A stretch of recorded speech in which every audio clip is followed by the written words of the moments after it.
Get ready to dive deep into one of the most gripping legal battles of our time. I'm your host, Jim Chapman, and today we're unraveling the high-stakes drama surrounding one of the music industry's most enigmatic figures, Sean Diddy Combs.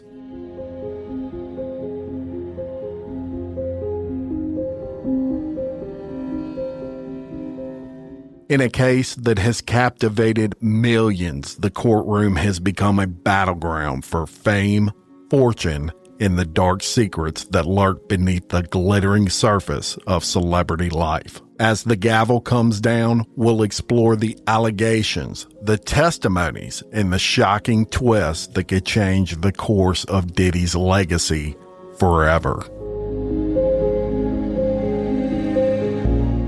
Was this case merely a clash of lifestyles or something much more sinister?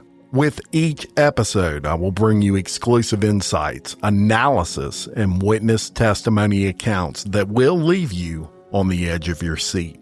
So buckle up as we embark on this thrilling ride through the trial of the century, where the stakes are high, the drama is real, and the truth is anything but certain.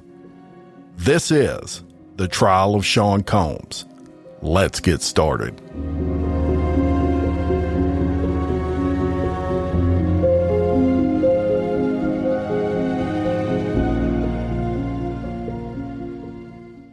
And we are back. It is the 22nd day of May and another day in the trial of Sean Combs. Now, just a quick update of what occurred yesterday in the trial. A federal agent, a former executive assistant, and a clinical and forensic psychologist testified. Gerard, Gannon, a federal special agent who planned the search of Combs' Miami home last year, walked jurors through pictures of items seized at that property. Among those items, cell phones stuffed inside a designer boot, a designer bag filled with drugs including ketamine and MDMA, dozens of bottles of lubricant, and a .45 caliber handgun in a red suitcase. I told you about Dawn Hughes, a clinical and forensic psychologist who testified about the impact of trauma. She told jurors that victims of domestic violence often stay with their abusers and sometimes delay disclosing what they have experienced. Now, the prosecution called Hughes to attempt to rebut the defense suggestion that Ventura could have left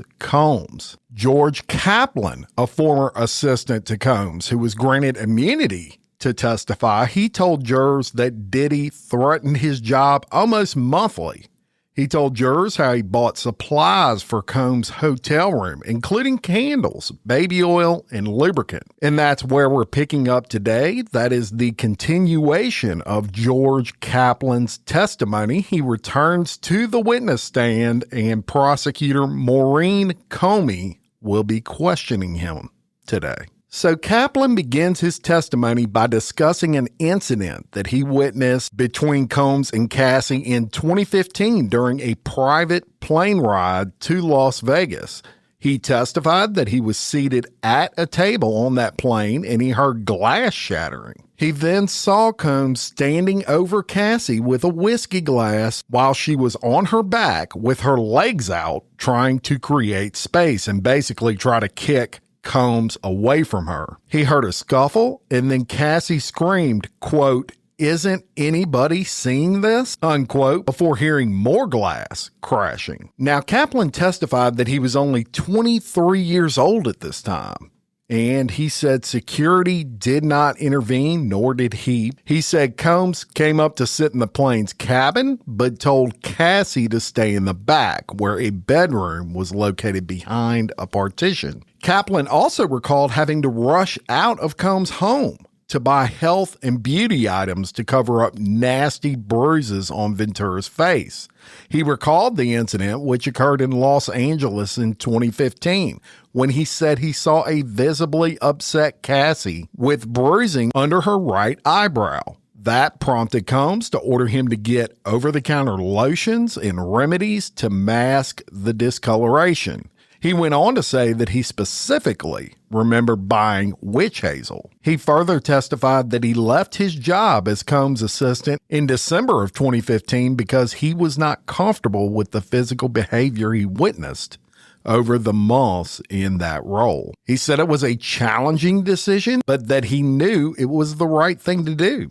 In addition to the plane incident, he also said he witnessed and attended to Cassie's wounds at different times. He told the court of an incident where he saw Combs throwing decorative apples at another woman. Let me tell you about that incident.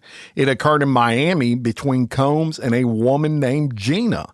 Kaplan testified that he saw an angry Combs throw 3 of the apples at Gina as she tried to shield herself. Kaplan said he heard a commotion later that night with screaming back and forth. After that, Kaplan said he gave Combs a medicine bag.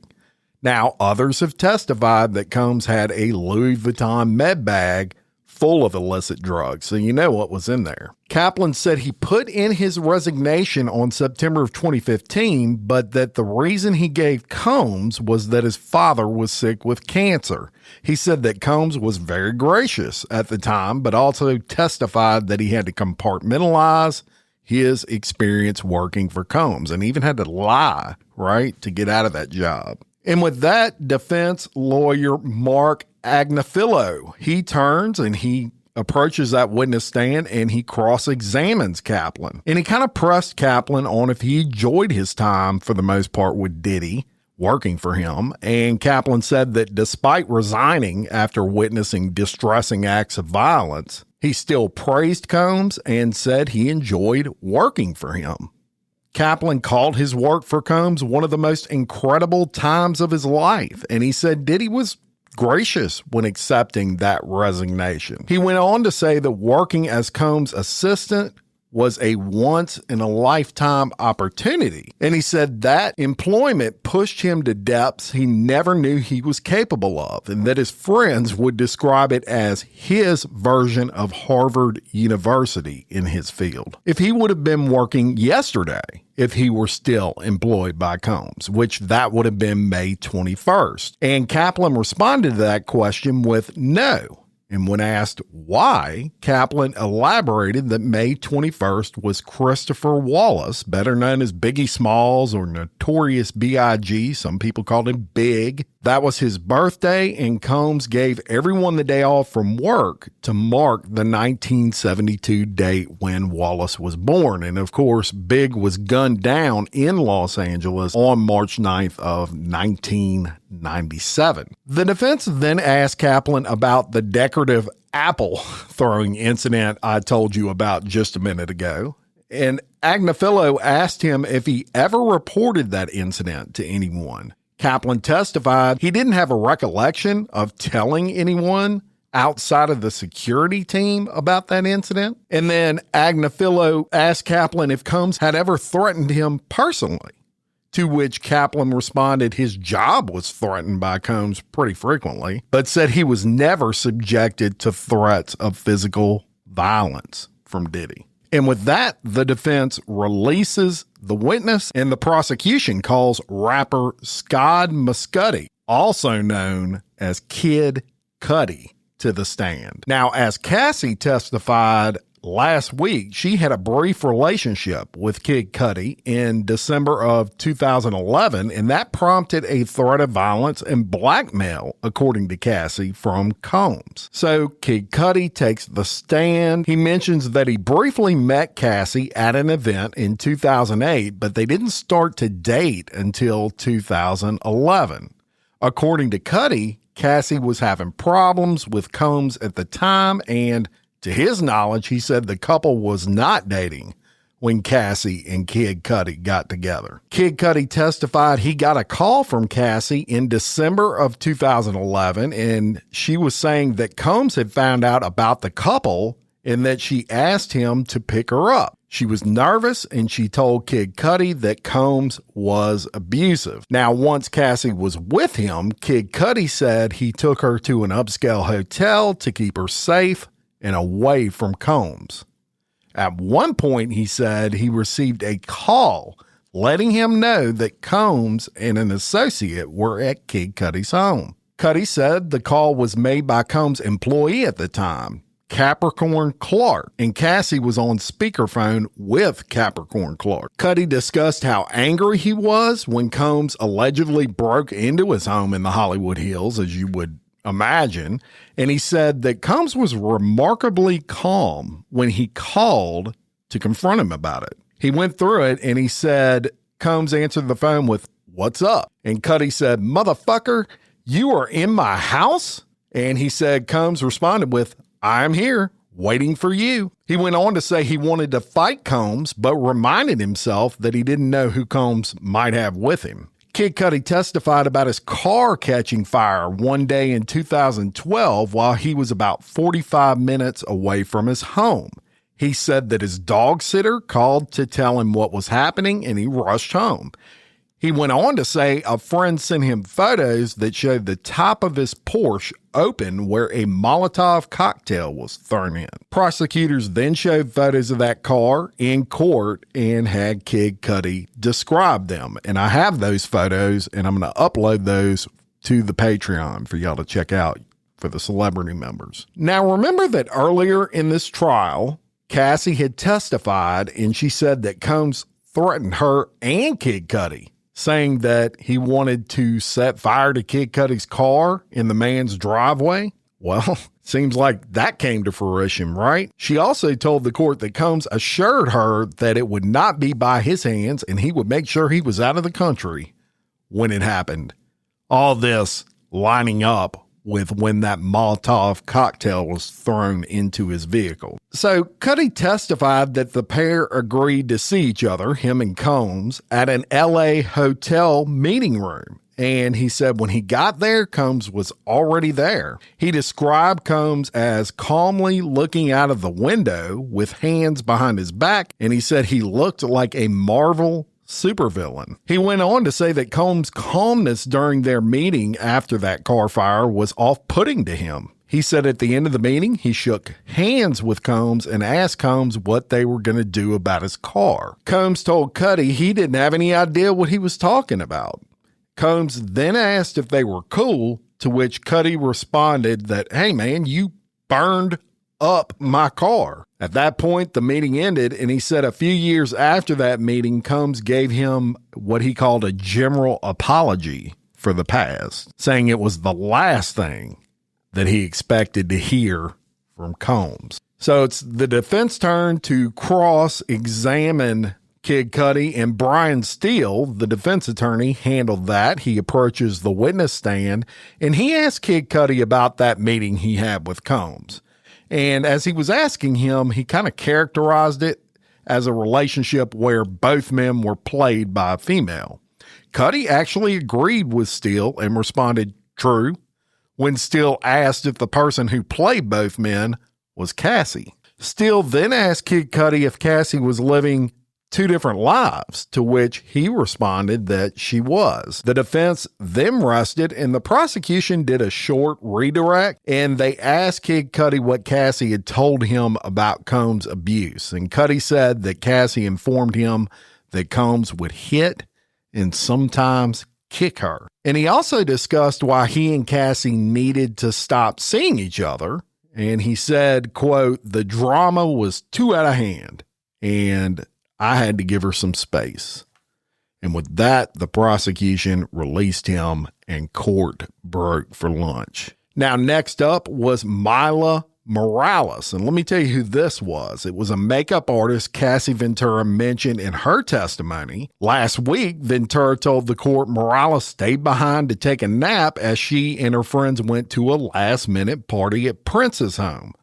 But Ventura rushed back once she saw Combs, whom she said she didn't speak to and get permission from before going to that party. Now, according to Ventura, Combs tracked her down and beat her in another room while Morales was in the vicinity. So obviously we know where the testimony is going to go with this witness. So in her direct testimony, Morales corroborated some of that prior testimony from Cassie.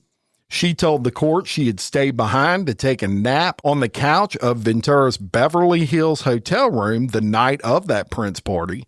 And she said, I woke up to commotion later. She testified that Ventura came in and went straight to the bedroom with Combs behind her. She said the couple shut the door to the bedroom, and Morales said she heard yelling and screaming before Combs left that hotel. She did say that she did not witness what occurred between the couple, but she said Ventura came out of that room and had a swollen eye, a busted lip, and knots on her head after that incident. So it's not direct evidence, but it's definitely circumstantial, right? I always use this example for circumstantial evidence.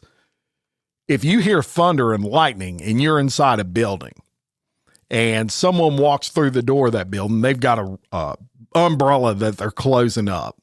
And then you walk outside later on and there's raindrops all over your car. The ground is wet. It's pretty safe to assume it rained. You didn't actually see it rain, but all the evidence is there that it did. Same thing here. You don't have to see Combs beating the shit out of her. When she walks out of the room and you hear all this screaming prior to that, it's a pretty good assumption if she has a busted lip and all these other injuries that Combs hit her. Morales testified that Ventura stayed with her for a few days after that incident, and even a doctor friend came over to check on Cassie. But Cassie refused to go to the emergency room. She said the incident left Morales in fear for her life, so she didn't call the police. She said that she and Ventura saw each other a few times after that night, but never acknowledged or talked about the incident. So that was all the prosecution had for her. The defense gets up to cross-examine her, and Morales confirmed she's done a handful of interviews in recent months as these misconduct allegations have come out against Combs. And she acknowledged just speaking on the record to some pretty well-known media figures. Don Lemon was brought up. Piers Morgan was brought up. And she did admit that she participated in some documentaries about Combs. And here, y'all, the defense is just attempting to paint Morales as an attention seeker, which is a reach with this girl. But with that, they ended their questioning, and the prosecution called hotel manager Frederic Zemmour to the stand. And he was the hotel manager for a Beverly Hills hotel that Combs stayed at often. He takes the stand and he testified that Combs' room would always require deep cleaning after Combs stayed there. He told the court that Combs would stay under an alias, and he said that notes in the hotel profile for Combs said that Combs used excessive amounts of oil and spilled candle wax on everything. He also testified the room had to be marked out in order for a deep cleaning after Combs left, and an additional $500 fee was commonly charged for damage. And that was pretty much all he testified to. The defense, they didn't even cross-examine this guy, had no questions for him. Next up was Josh Croft, a computer forensic expert with Homeland Security Investigations. And he testified that one MacBook Pro laptop from 2010 or 2011 was reset to factory default, meaning someone basically reset that whole computer and tried to wipe it. But he said he was able to remove the hard drive and extract data that had not been wiped by that factory reset. He said the login screen was for a user, Frank Black, and that's come up several times. It appeared on the laptop in addition to another login for a guest user. He said another laptop that they had powered on but had a clicking noise. He said the hard drive had to be removed to extract data. And he said he was unsuccessful at recovering all data, but got the majority of the data off that hard drive. He testified the laptop had dents and bending, and to him that indicated it had been dropped or bumped. And with that, court recessed for the day. The jury, they're going to have a longer than usual break, as well as the defense and the prosecution. With Memorial Day approaching, they're not going to have court tomorrow, which is Friday, and they will resume on Tuesday. And of course, I'll be bringing you all the updates when court does resume. So we'll pick up again on Tuesday with this series. Now, a couple of announcements. First, I've played a couple of episodes on this feed of the Crime Wire Weekly. It's a podcast that I host with Kelly Jennings of Unspeakable, a true crime podcast by Kelly Jennings. And I'm going to drop one more episode of that probably over the weekend. Then it's going to go to its own feed. So it'll have its own show. It'll be on its own feed. So look for that. I'm going to start linking how you can follow that show if you're enjoying it in the description of the podcast that I drop upcoming on this particular feed, Exposed. And I know that it gets kind of lost in the weeds here as I explain this, but if you're enjoying the show and you'd like to continue listening, we drop that once a week, but it'll be on its own feed. It won't be on this feed anymore after this episode that I'm dropping this weekend, but you'll figure out how to find it. And also I'm going to post some things on Facebook. Even more importantly, Monday brings to us Memorial Day, my absolute favorite holiday because it honors those who have paid the ultimate sacrifice here in the United States so we can enjoy all these wonderful freedoms that we have. I have a very special episode dropping Monday. It's called Remembering Casey. Casey Frankowski sacrificed her life for our freedom, and it's coming your way Monday. It's a story that you need to hear, and please consider sharing that podcast on your social media. Speaking of that, in honor of Memorial Day, I'm going to play you now about a 10-minute speech that to me is one of the most amazing speeches of all time. I'm going to take you back to 1984 and President Ronald Reagan as he spoke at the tomb of the unknown soldier on Memorial Day. It's absolutely amazing. I'm going to play it now. I won't do the normal ending that I normally do except to tell you all this. Much love. My fellow Americans, Memorial Day is a day of ceremonies and speeches. Throughout America today, we honor the dead of our wars. We recall their valor and their sacrifices. We remember they gave their lives so that others might live. We're also gathered here for a special event, the national funeral for an unknown soldier who will today join the heroes of 3 other wars.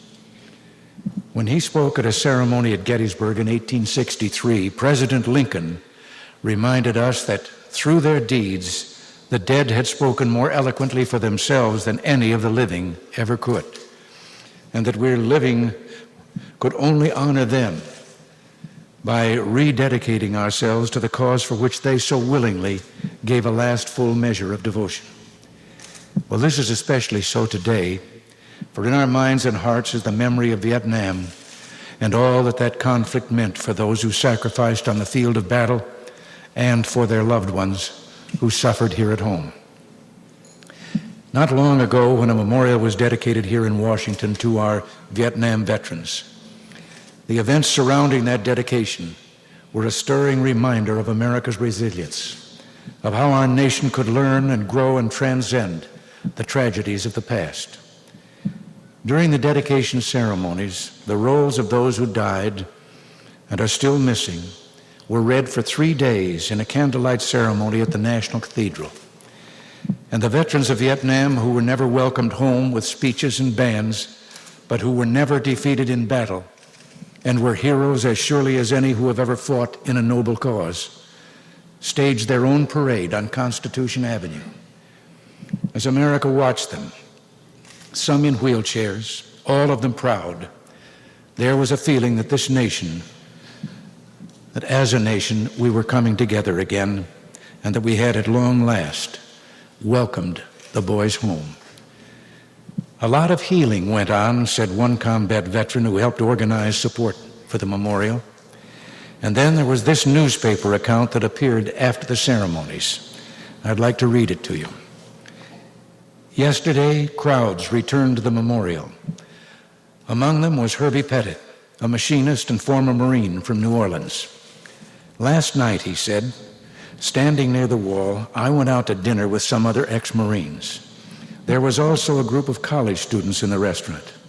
We started talking to each other, and before we left, They stood up and cheered us. The whole week, Pettit said, his eyes red, it was worth it, just for that. It has been worth it. We Americans have learned to listen to each other and to trust each other again. We've learned that government owes the people an explanation and needs their support for its actions at home and abroad. And we have learned, and I pray this time for good, the most valuable lesson of all, the preciousness of human freedom. It has been a lesson relearned not just by Americans, but by all the people of the world. Yet while the experience of Vietnam has given us a stark lesson that ultimately must move the conscience of the world, we must remember that we cannot today, as much as some might want to, close this chapter in our history. For the war in Southeast Asia still haunts a small but brave group of Americans, the families of those still missing in the Vietnam conflict. They live day and night with uncertainty, with an emptiness, with a void that we cannot fathom. Today, some sit among you. Their feelings are a mixture of pride and fear. They're proud of their sons or husbands, fathers or brothers who bravely and nobly answer the call of their country. But some of them fear that this ceremony writes a final chapter, leaving those they love forgotten. Well, today, then, one way to honor those who served or may still be serving in Vietnam is to gather here and rededicate ourselves to securing the answers for the families of those missing in action. I ask the members of Congress, the leaders of veterans groups, and the citizens of an entire nation, present or listening, to give these families your help and your support, for they still sacrifice and suffer. Vietnam is not over for them. They cannot rest until they know the fate of those they loved and watched march off to serve their country. Our dedication to their cause must be strengthened with these events today. We write no last chapters. We close no books. We put away no final memories. An end to America's involvement in Vietnam cannot come before we have achieved the fullest possible accounting of those missing in action.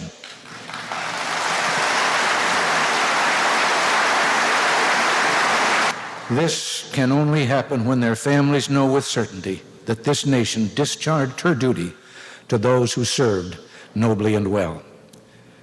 Today, a united people call upon Hanoi with one voice: heal the sorest wound of this conflict. Return our sons to America. End the grief of those who are innocent and undeserving of any retribution. The unknown soldier who is returned to us today and whom we lay to rest is symbolic of all our missing sons. And we will present him with the Congressional Medal of Honor, the highest military decoration that we can bestow. About him we may well wonder, as others have. As a child, did he play on some street in a great American city? Or did he work beside his father on a farm out in America's heartland? Did he marry? Did he have children?